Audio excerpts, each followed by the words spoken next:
Welcome to our tutorial on how to prevent Gmail from accessing your files on your PC. Let's walk through the steps together. To begin, open your web browser and navigate to gmail.com. Sign into your Gmail account if you're not already logged in. Next, look for the padlock icon next to the web address in the browser's address bar. Click on View Site Information to access more details about the site.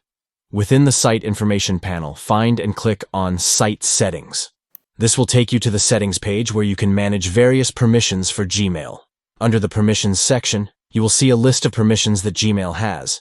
Here, you can disable the specific permissions that you want to prevent Gmail from accessing, such as your files. By following these steps, you can control and restrict the permissions granted to Gmail on your PC, enhancing your privacy and data security.